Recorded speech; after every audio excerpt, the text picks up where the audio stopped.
प्रणाम प्रभु। प्रणाम प्रणाम माता।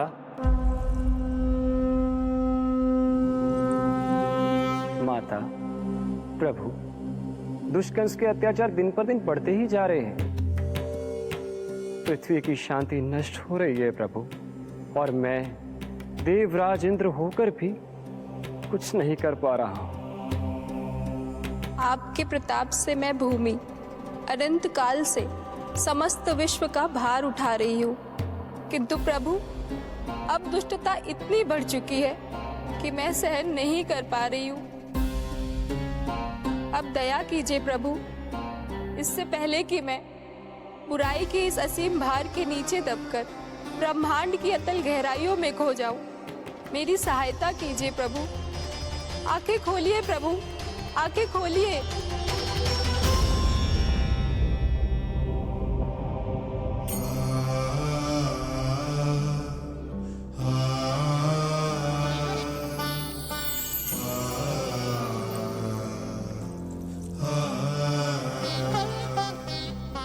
चिंता मत कीजिए, समय की पुकार को अनसुना नहीं करूंगा।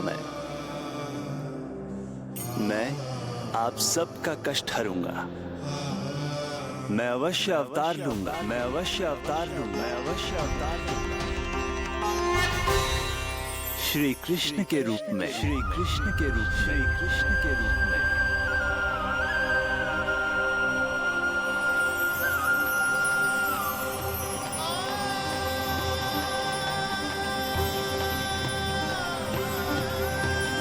वसुदेव सुतं देवं कंस चाणूरमर्दनम्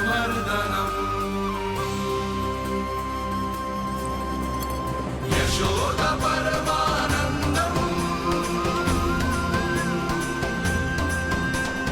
कृष्णं वन्दे जगद्गुरुं, कृष्णं वन्दे जगद्गुरुम्।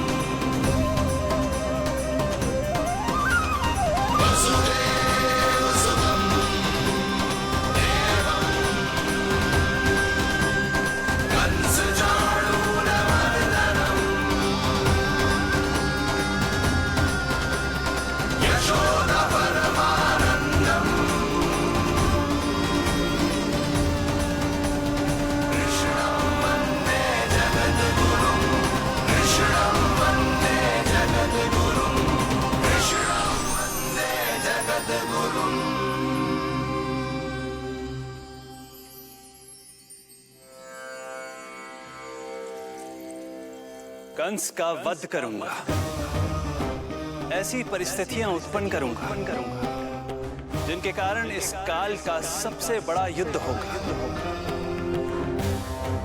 कुरुक्षेत्र के मैदान में मैं सभी अत्याचारियों को एक साथ समाप्त करूंगा और इस प्रकार मैं भूमि देवी का भार अवश्य हल्का करूंगा। मैं धन्य हुई प्रभु। हम धन्य हुए प्रभु।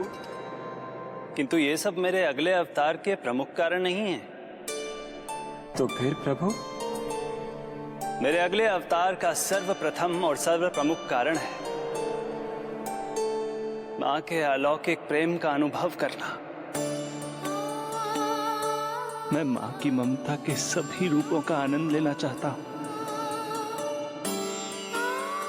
उसके हाथों से भोजन करना, उसके अंग से लिपट जाना, लोरियां सुनना, संसार के सभी संकटों से सुरक्षित उसकी गोद में सोना, उसे मां मां कहकर पुकारना, सांसारिक विषयों के बारे में उससे जानना,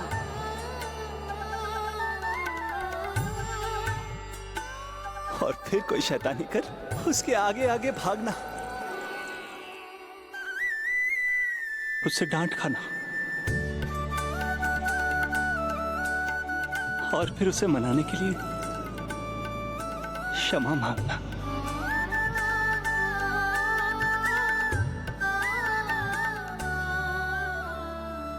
कितना आनंद आएगा जब वो मुझे दंड देने के लिए मेरे पीछे पीछे दौड़ेगी और मैं उस डर से सभी दिशाओं में भागता फिरूंगा। और फिर जब वो थककर हाँफते हाँफते रुक जाएगी तो मैं स्वयं उसके पास जाऊंगा, उसकी ममता भरी गोद में समा जाऊंगा।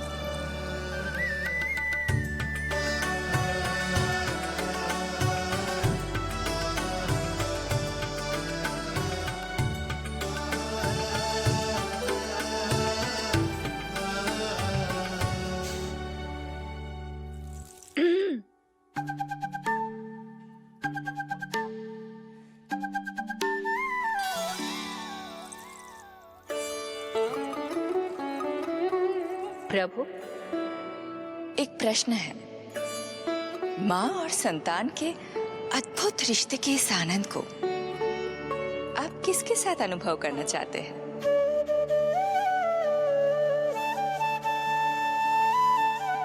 प्रभु, कौन है वो सौभाग्यशाली महिला जिन्हें आपने अपनी माँ के रूप में चुना है? वो महिला है यशोदा।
यशोदा आ जाएगो।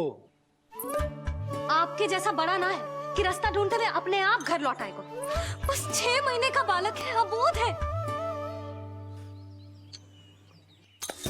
हे नारायण, क्षमा करना, अपने पति देव से ऊंची स्वर में बात कर ली मैंने।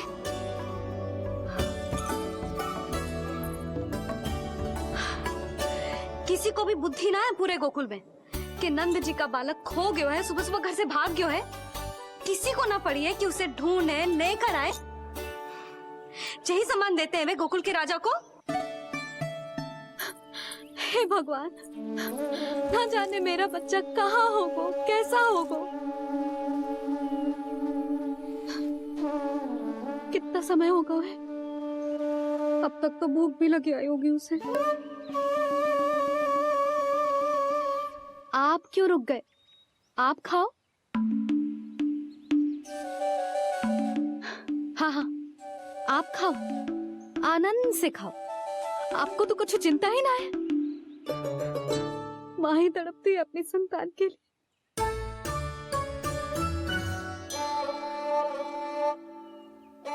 अब क्या खाली पेट काम पे जानो है?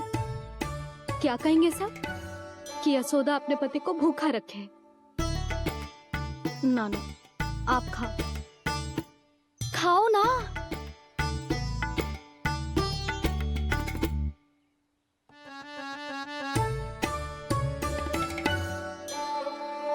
गुड़ के लड्डू कितने पसंद है उसे, कब से बना के रखे हैं। यशोदा, तुम स्वयं क्यों नहीं जाकर ढूंढती उसे? लड्डू भी खिला दियो और घर वापस भी ले आएंगे। जाओ, शीघ्र जाओ।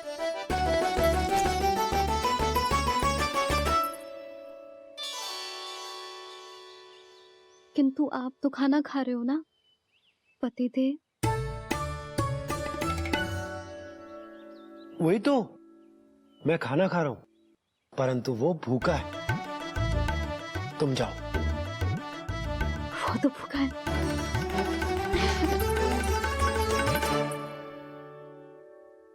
ये बनेंगी श्री हरि के अगले अवतार की माँ।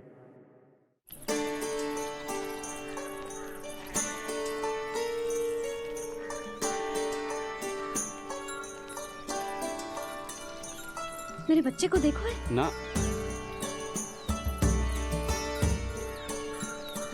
ताकि मेरे बच्चे को देखो है। नहीं नहीं,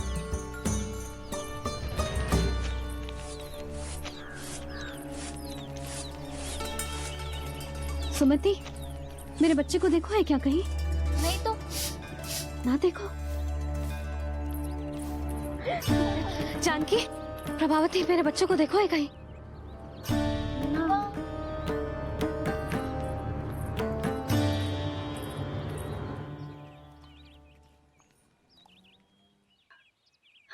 कहाँ है तू? देख तेरी मैया कितनी चिंतित हो रही है, और तू है कि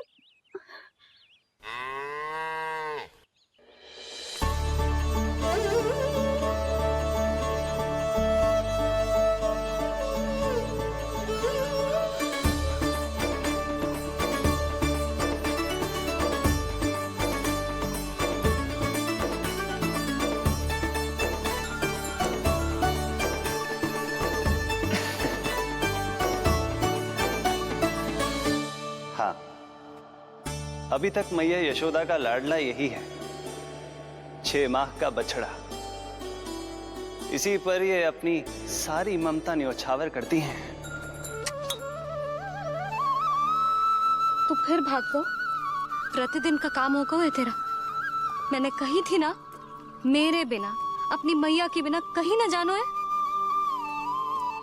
ये संसार कितना भयानक है, कुछ मालूम है तुझे? दुष्ट भरे पड़े चारों ओर। वाह, दुनिया की अनोखी मैया और उसका अनोखा बालक, जो कि बालक है ही ना, गाय का बछड़ा है।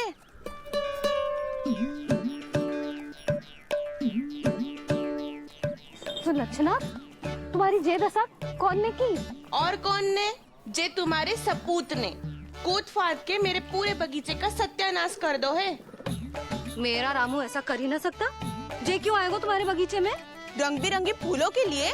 फूलों के लिए? हाँ, जीप लपलपाती है इसकी मेरे फूलों के लिए। सुबह सुबह भाग के आ जाता हो इन्हें खाने के लिए। फूल खाने? सुलक्षणा, तुम्हें कछु वहम हुआ है। जे मेरा रामू है, जे फूल वूल क्यों खाएगो भला? अच्छा, तो फिर आप ही इसका मुंह खोलो और स्वयं देख लियो। हाँ तो ठीक है, असत्य के पैर ना होते जब भी सिद्ध हो जाएगा। रामू, मुंह खोल के दिखा। मैया की कहीं मानते हैं ना, मुंह खोल। रामू, सुलक्षणा चाची को दिखा दे कि तूने उनके फूल ना खाए। चल मुंह खोल, मुंह खोल।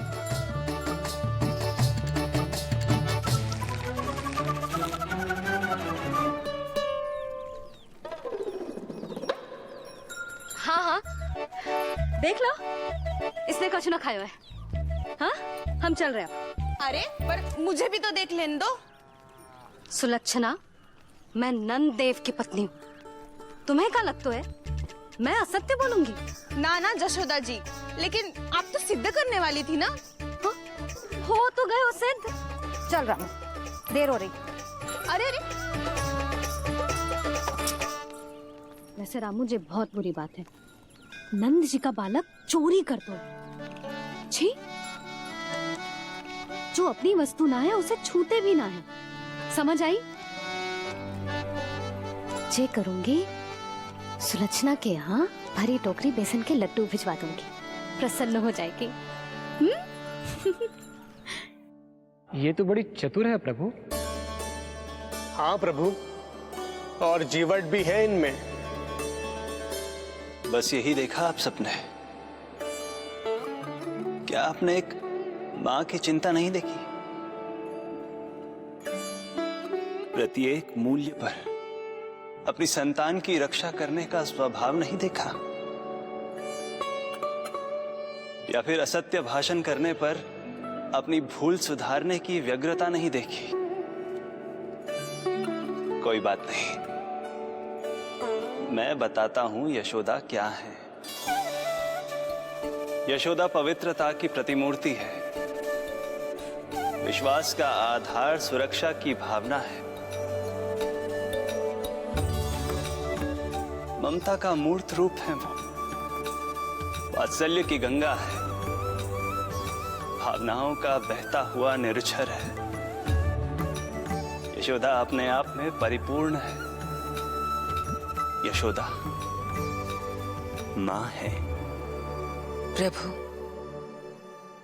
मां यशोदा निश्चित ही अद्भुत है। जिनके यहाँ आप पुत्र बनकर जाना चाहते हैं, उन्हें तो असाधारण होना ही है। किंतु प्रभु, आपके दिए हुए वचन के अनुसार आपको देवी देवकी का पुत्र बनकर जाना है, तो फिर आप एक ही जन्म में दोनों माताओं के पुत्र कैसे बन सकते हैं? आपका प्रश्न उचित है इंद्रदेव। पूर्व काल में प्रजापति सुतप्पा और उनकी पत्नी प्रश्नी ने मेरी घोर तपस्या की थी। उनके आग्रह करने पर मैंने उन्हें वरदान दिया था कि जब वो देवकी और वसुदेव के रूप में पृथ्वी पर आएंगे, तब मैं उनका अष्टम पुत्र कृष्ण बनकर जन्म लूंगा।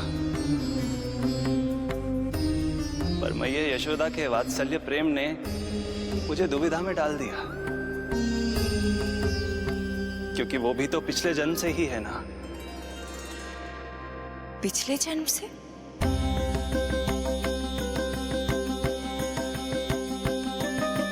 पिछले जन्म में मैया यशोदा 8 वसुओं में से एक श्री द्रोण की पत्नी धरा थी।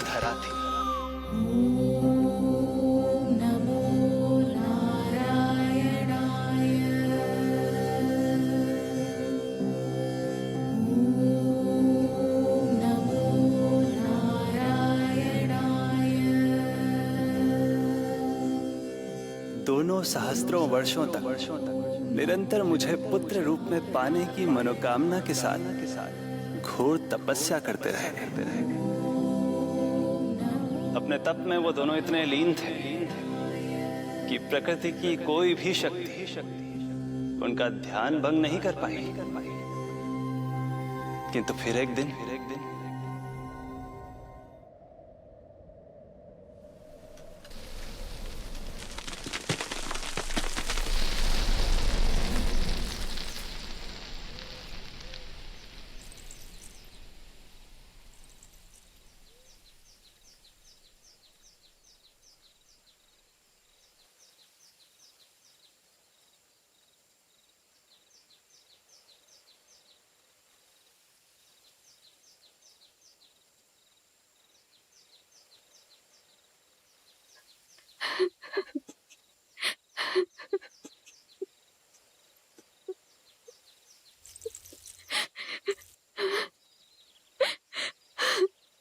हमारे भक्ति में ऐसी क्या कमी रह गई प्रभु कि अभी तक आपके दर्शन का सौभाग्य नहीं मिला।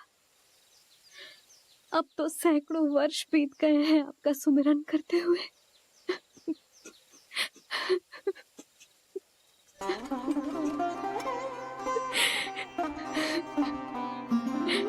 साचा सुमिरन सबसे हरि का, साचा है हरि नाम। साचा सुमिरन सबसे हरि का, साचा है हरि नाम।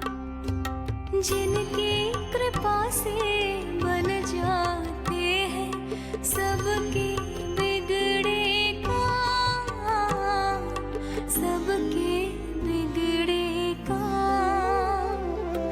साचा सुमिरन सबसे हरि का, साचा है हरि नाम।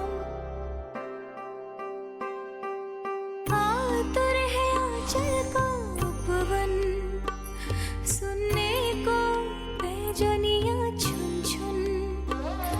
मधुर मधुर तुतलाती बोली, खेले संग संग आँख में चोली। मेरे मुख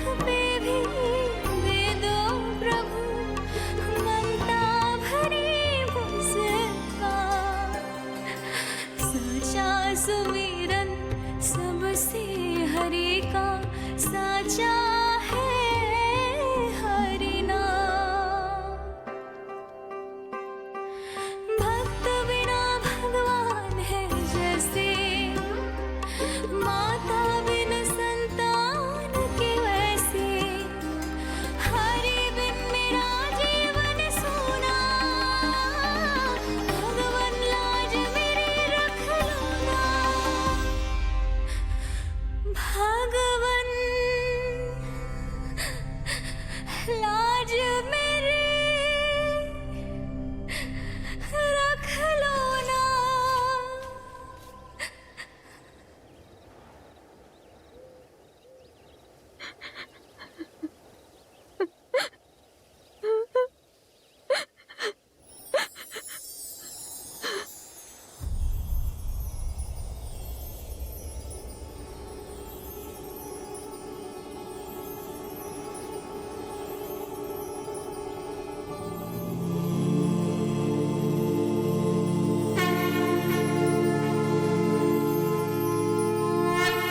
सशंख चक्रम सकिरीट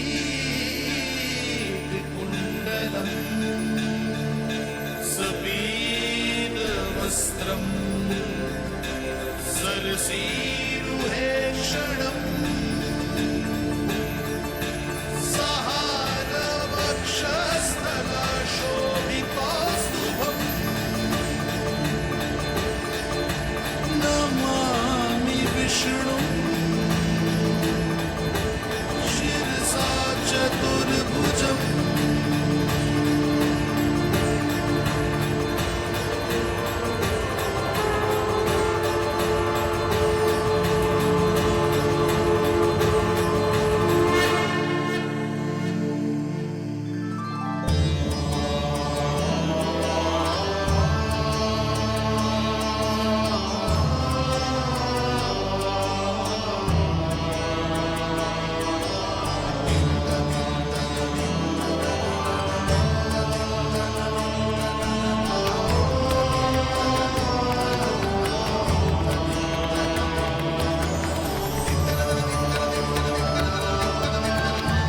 कहिए कहिए, क्या वरदान पाना चाहते हैं आप?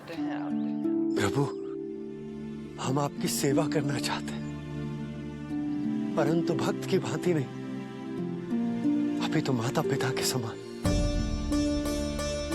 आपका एक पुत्र के रूप में पालन पोषण करें। आप हमें माँ पिता के भांति प्रेम दें और हम आप पर अपनी ममता न्योछावर कर सकें। बस इतनी ही इच्छा है प्रभु। आपकी इच्छा पूर्ण होगी।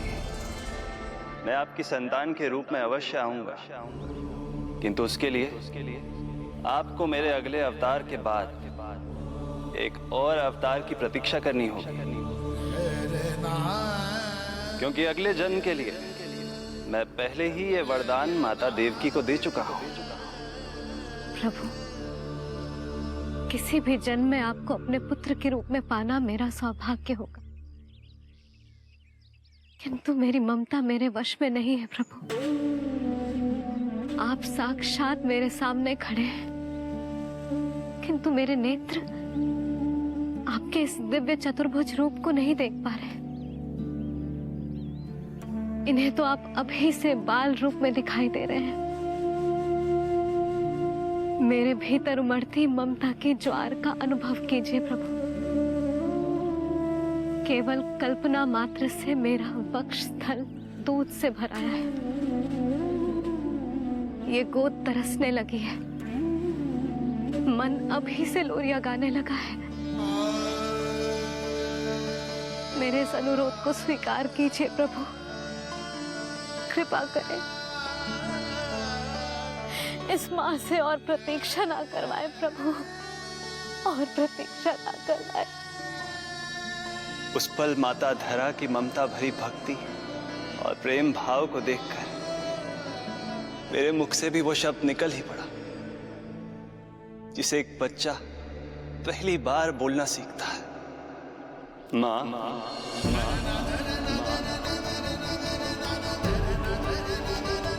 अब अब ये प्रतीक्षा केवल आपकी ही नहीं, मेरी भी होगी, मेरी भी होगी। मैं भी तरसूंगा आपका पुत्र बनने के लिए, इस समय मैं विवश हूँ, किंतु मैं आपको वचन देता हूँ, मैं आपकी संतान बनकर अवश्य आऊंगा, प्रभु,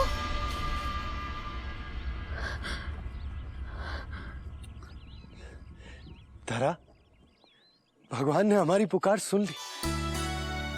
वरदान तो सभी भक्तों को मिलता है, परंतु हमें तो हरि का वचन मिला है। वो आएंगे, अवश्य आएंगे। अब हमें केवल उस शुभ दिन की प्रतीक्षा करनी है। अब और प्रतीक्षा नहीं होगी मुझसे।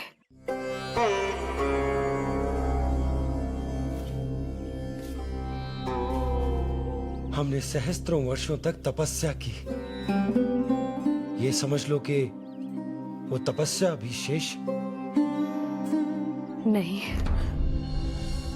श्री हरि को अपने सामने देखकर मेरी व्याकुलता का बांध टूट गया है। 2 जन्म बहुत बड़ा समय होता है स्वामी। अपने पुत्र के रूप में हरि को गोद में खिलाने के लिए अब मैं और 2 जन्मों तक प्रतीक्षा नहीं कर सकती।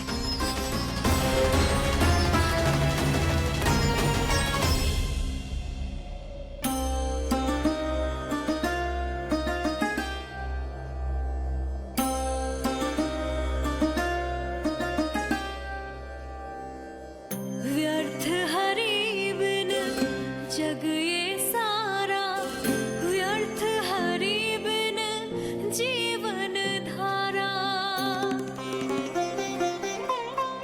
पूजन वंदन व्यर्थ हरि बिन, व्यर्थ धरार जीवन धारा।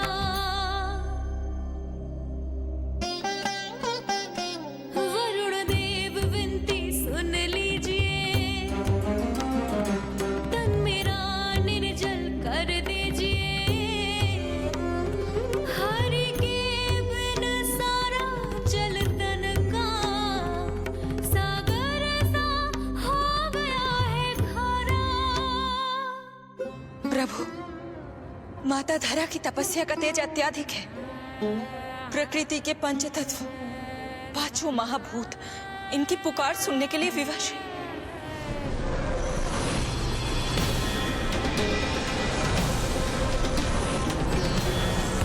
धरा, ये क्या कर रही हो? रुक जाओ। जठराग्नि सब दूर ये कर दो, अग्नि देव मेरे ताप को हर लो। माता जो वंचित ममता से, जग में नहीं उसका कुछ प्यारा। पूजन वंदन व्यर्थ हरि बिन, व्यर्थ धरार जीवन धारा। प्रभु, यदि अग्निदेव अपना अग्नि तत्व वापस ले लेंगे तो इनकी पाचन शक्ति नष्ट हो जाएगी और जीवित रहने के लिए शारीरिक तापमान भी अति आवश्यक होता है। यदि वही विलुप्त हो गया तो धरा, तुम्हें मेरी सौगंध मत करो ये। हे भूमाता आकृति दाता, मिथ्या है ये माटी का ढांचा। माटी मुक्त करो इस तन से, जब ना मिला हरि का सहारा। प्रभु, भू तत्व ही तन को भार देता है, उसके बिना ये तो पूरी तरह से ढह जाएंगी। धरा, धरा, ये क्या हो गया? बस करो अब। प्रभु, कुछ कीजिए। मैं संसार का संचालक हूं देवी, नियमों का पालन करने के लिए मैं भी बाध्य हूं। जो वचन मैं पहले ही माता देवकी को दे चुका हूं, यदि मैं चाहूं तो भी उसे तोड़ नहीं सकता।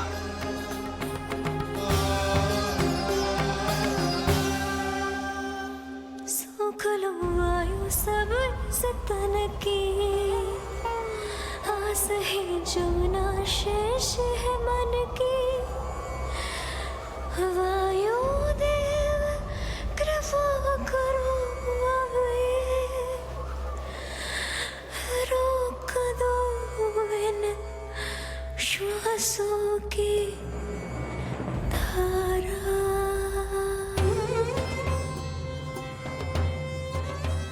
प्रभु, प्राण वायु के बिना प्राणों का बचना संभव नहीं।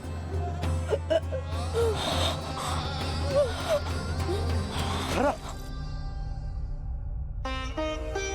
धरा, धरा, धरा, बस करो अब। क्या तुम अपनी सुध-बुध खो चुकी हो? तुम्हारे प्राणों में मेरे भी प्राण बसते हैं प्रिय। रुक जाओ।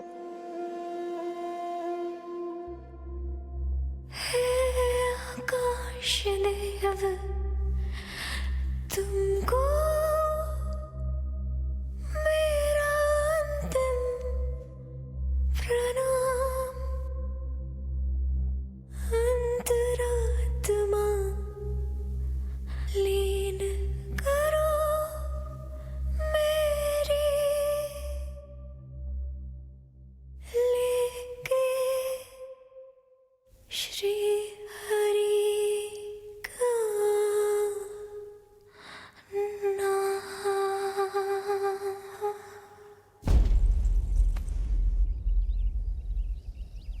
धरा, धरा, धरा, ये क्या कर लिया तुमने? धरा, कोई है, कोई है, सहायता कीजिए। धरा, जल, धरा, तुम चिंता मत करना, मैं यही हूं। मैं 2 क्षण में जल लेकर आता हूं।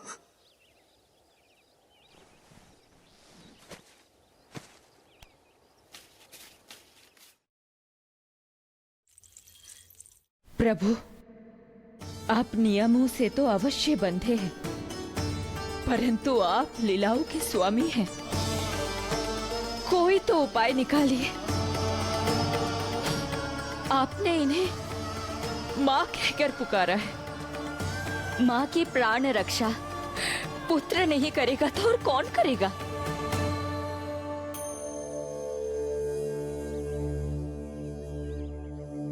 प्रेम ना जिसकी सीमा कोई, ना कोई आया माँ की ममता के आगे। विवश हुए भगवान,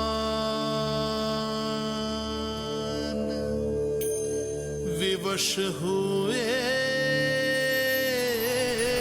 भगवान।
प्रभु।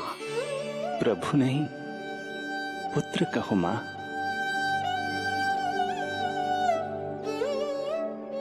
पुत्र, मेरा पुत्र, मेरा पुत्र।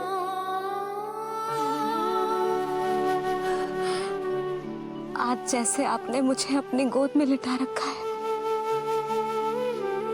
क्या कुछ ऐसा नहीं हो सकता कि शीघ्र ही मुझे आपको अपनी गोद में खिलाने का अवसर मिल जाए? आज तो मैं केवल मूर्छित हुई हूं, किंतु शीघ्र ही यदि मुझे आप पुत्र रूप में ना मिले तो मेरे प्राण चले जाएंगे। ऐसा ना कहो माँ।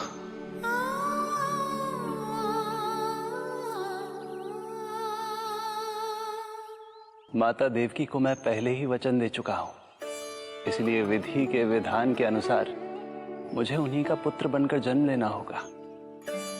किंतु आपकी आतुरता का अनुभव करने के बाद अब मैं भी आपका स्नेह पाने से स्वयं को और वंचित नहीं रख सकता।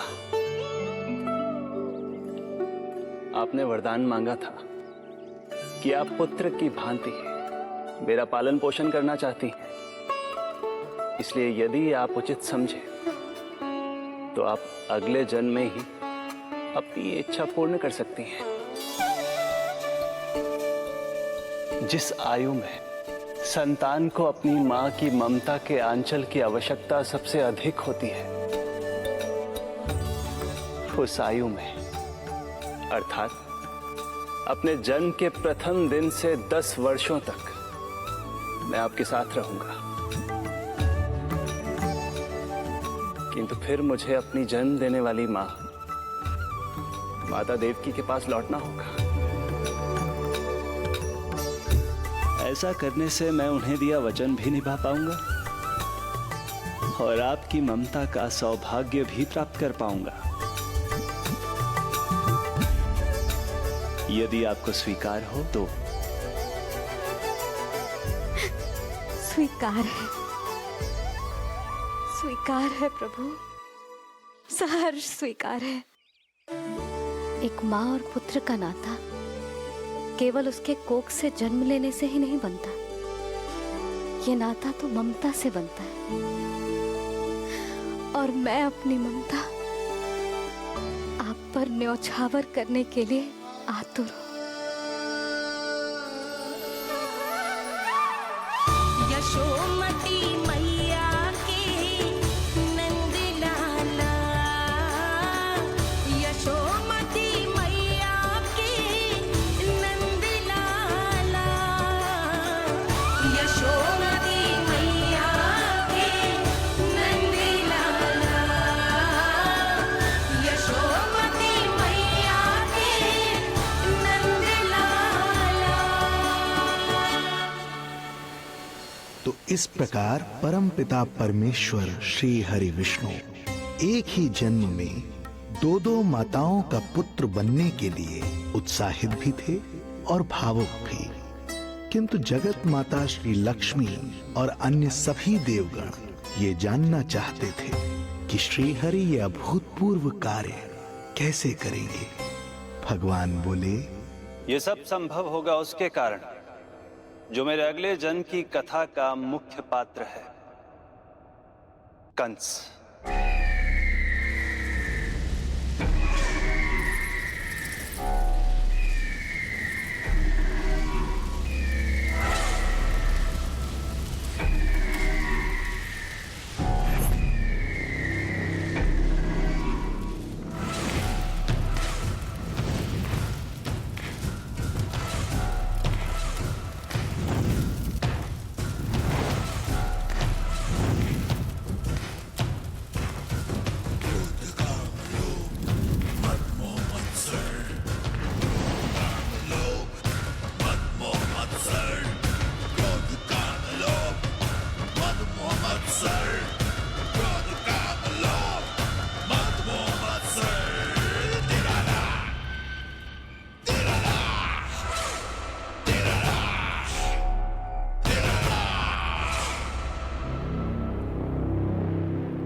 जब जीवन पर संकट हो तो अभिमान अर्थहीन होता है। जब प्राणों पर बनाए तो सम्मान, स्वाभिमान सब निरर्थक होता है। इन व्यर्थ के मूल्यों को बीच में मत आने दो। और दया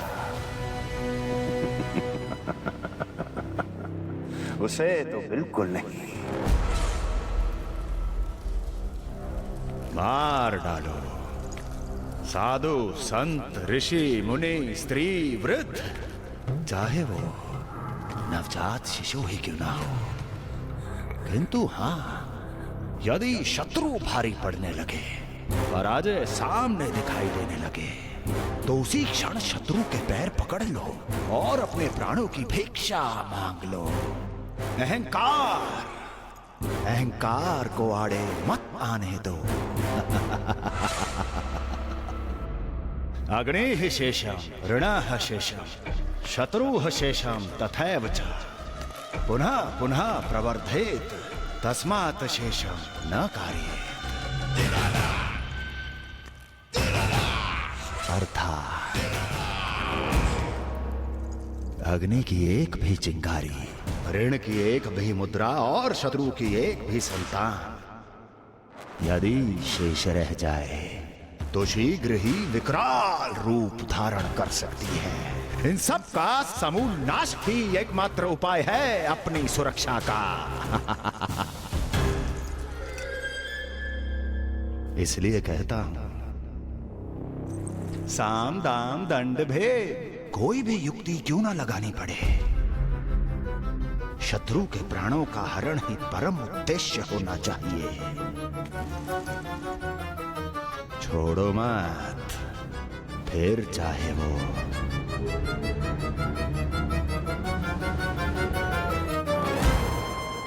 विष्णु ही क्यों ना हो।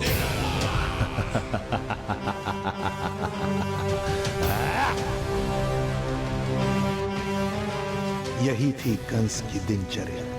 वो प्रतिदिन स्वयं को स्मरण कराता था कि स्वार्थ के लिए किसी भी सीमा को तोड़ने में कुछ अनुचित नहीं है। तभी तो राजगद्दी प्राप्त करने के लिए उसने अपने पिता महाराज उग्रसेन को भी नहीं छोड़ा था।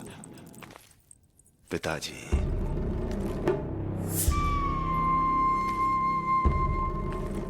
हो सके तो मुझे क्षमा कर दीजिएगा। कल्पना भी नहीं की थी कि मैं आपके साथ ऐसा व्यवहार करूंगा। आपको प्रतीत हो रहा होगा कि मैं क्रूर हूं, स्वार्थ में अंधा हो गया हूं, किंतु मैं विवश हूं।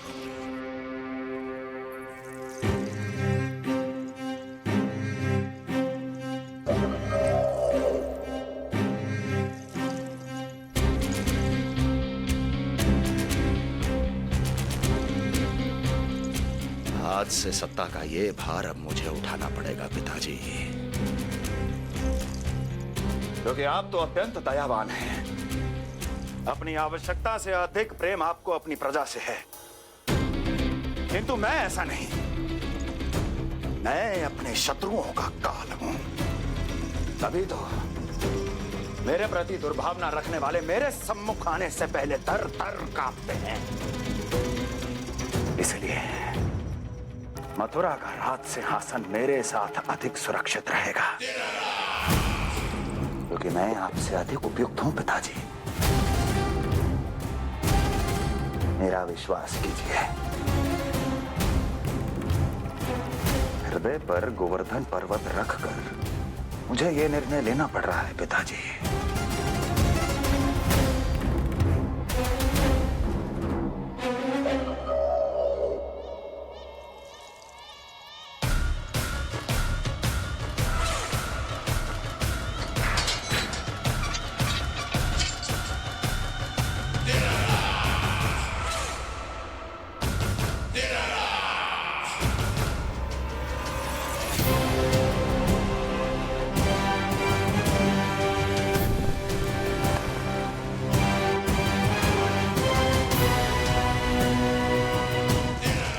इसे यमुना में फेंक देना। कोई कितना भी क्रूर, कठोर, राक्षस ही क्यों ना हो, किसी न किसी के लिए उसके हृदय में भी प्रेम उपजता ही है। कंस भी इस नियम का अपवाद नहीं था।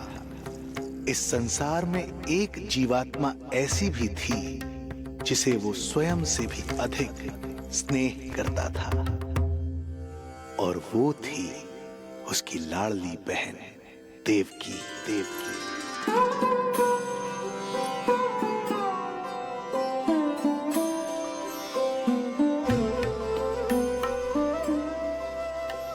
देवकी के लिए कंस एक राजा नहीं, मात्र भाई था, जो अपनी बहन की छोटी सी मुस्कुराहट के लिए आकाश पाताल एक कर सकता था। अत्यंत धूमधाम से उसने अपनी देवकी का विवाह यादवराज वसुदेव के साथ संपन्न करवाया। रुको, रुको।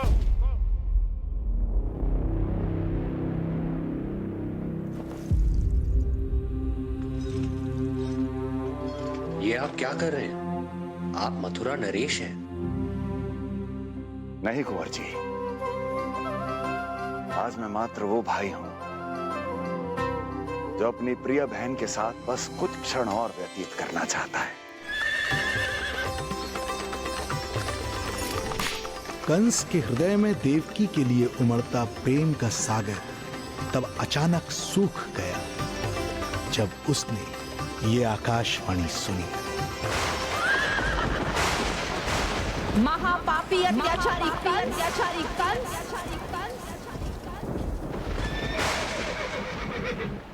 जिस देवकी को तू इतने प्रेम से ससुराल ले जा रहा है, वही तेरे अंत में सहायक होगी। तेरा काल तेरी प्रिय बहन के गर्भ से उसकी 8वीं संतान बनकर जन्म लेगा और तेरा विनाश करेगा।